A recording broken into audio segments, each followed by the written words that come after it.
rights, but your job's not gonna like fire you for saying something like controversial on Twitter.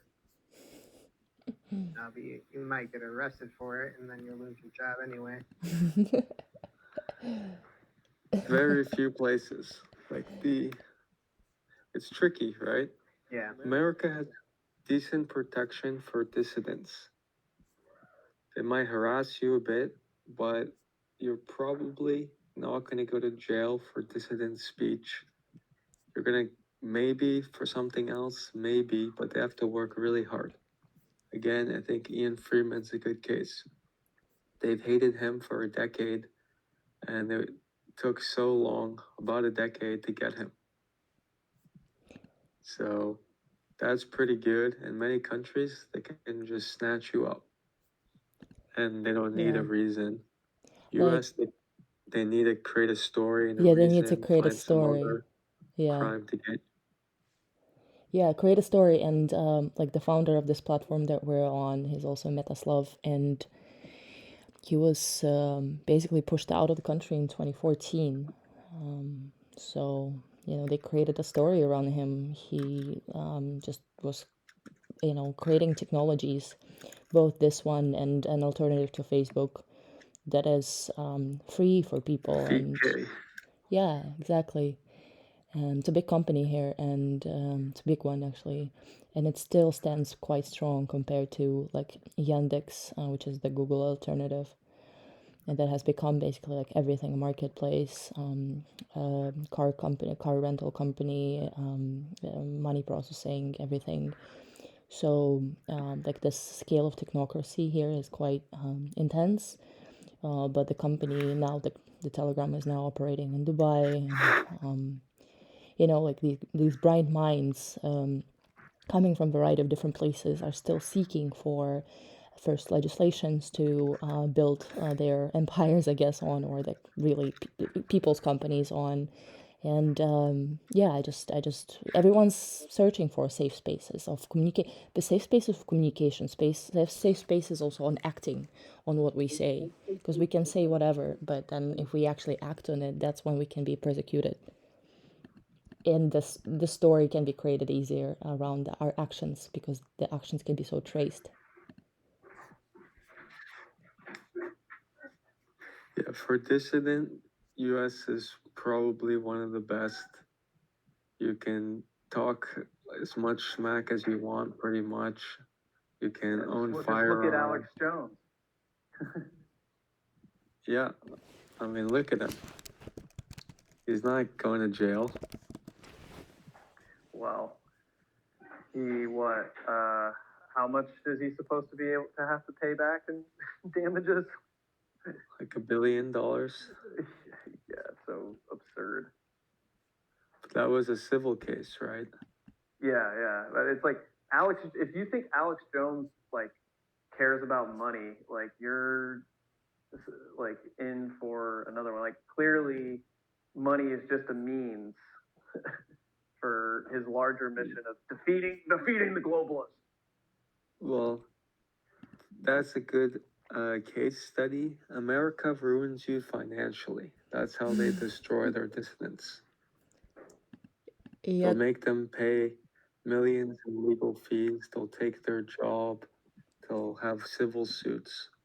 But they have a lot of trouble locking them up on actual dissident-related charges. I mean, didn't one of the guys who planned to commit the governor of Michigan like get exonerated or not guilty or whatever? Who? Remember there was some like conspiracy to kidnap the Michigan governor? Yeah. I remember reading something that one of those guys was not guilty or whatever. So It was an FBI operation. yeah, it was like entrapment. Mm-hmm. But most places, like, you know, that'd be enough. Yeah. But just the accusation. This again gets us to like this concept and idea of the authenticity of information, which is just like a huge question that needs to be answered going forward in this, you know, digital AI like world, right? And I think, and I was going to mention this earlier, it got me thinking, you know, about how to authenticate the authenticity of information. But you think about Zoomers and like they basically use TikTok as like their Google search because like there's pretty much you could TikTok search anything and there's going to be hundreds of people that have made videos on whatever topic you're searching for. And it's like coming from an actual in real life human. It's almost like TikTok is basically become like the, you know, what blogs used to be, or like, you know, MySpace, right? It's just a video version of MySpace. Yeah. Yeah. But like MySpace was super innovative because it turned blogs into a social thing, like an actual like public forum, open air, like connectivity type of thing. It socialized it, right? But yeah, I don't know, but just the idea of like how to authenticate information and filter out signal from noise, and obviously connecting it back to Lotus and Stamp, but like it's just an interesting. I mean, it's an important, you know, thing going forward. And I'm always thinking about the unreachables, like the people who are not on these social networks that are more common and have a network effect reached, and how to communicate with the people who are not on Like the TikTok. Amish. Well, yes, yeah, actually, yes, and people who don't use VPN in countries that don't, you know, have access to meta platforms, and people who like younger generations who literally like they're not interested in being in these specific, you know, places. I wonder what's going to happen with the fractionalization of the internet and how we'll be able to communicate with each other and to share news. What will be the future of media? And just based on the fact that there are all these different resources out there and so many micro communities, and just look at the DAOs, right? I look at all the, you know, including, you know, what you guys doing. How on earth I would be able to find you if I wasn't on these, like, you know, Free Cities Network States Day, and came across Sean. Like I you know, it's overload of information, and I really wonder how we'll be able to help people navigate it. But I do believe that we have to work with AI to do that, and make sure that AI is not regulated globally. You know, like crypto is being regulated, and if it is regulated, then people who are building AI and building the Web3 world will have to stand up and create laws that are more universal and more yeah, just better from the perspective of those that are involved in building it.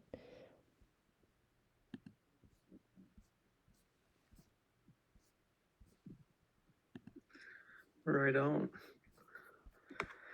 Yeah, I think is the key thing to push is sacrifice, and that's, I don't know, a tough sell, but realistically, unless people start putting in time and money, we're gonna lose, because the people who dislike freedom, dislike lack of regulation, dislike people having choice, they got a lot of money, and they got your money too.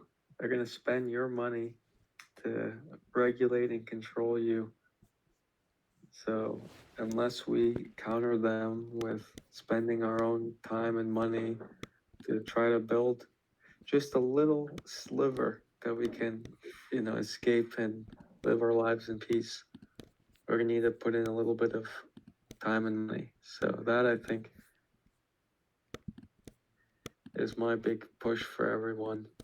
Always is like, if you care about these things, you gotta vote with your feet and vote with your wallet.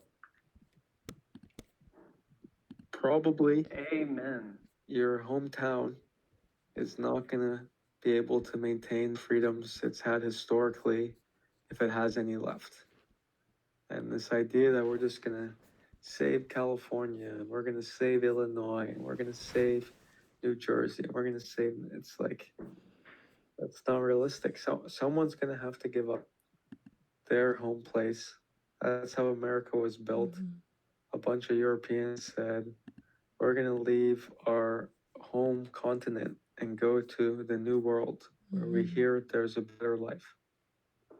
And the same thing will have to be done again, both digitally, physically, and everywhere in between, if we're to have a shot. So, to building the ultimate safe space. Here, here. Yeah. Yeah.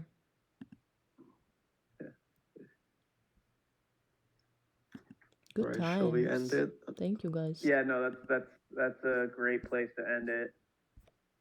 I'll just end the recording now, and then. All right, I'll take my hair down. Yeah, the recording is ended.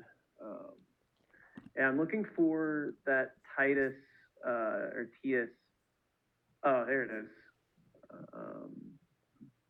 Parallel structures are the only way to freedom. Boom. Parallel structures. I mean, it's basically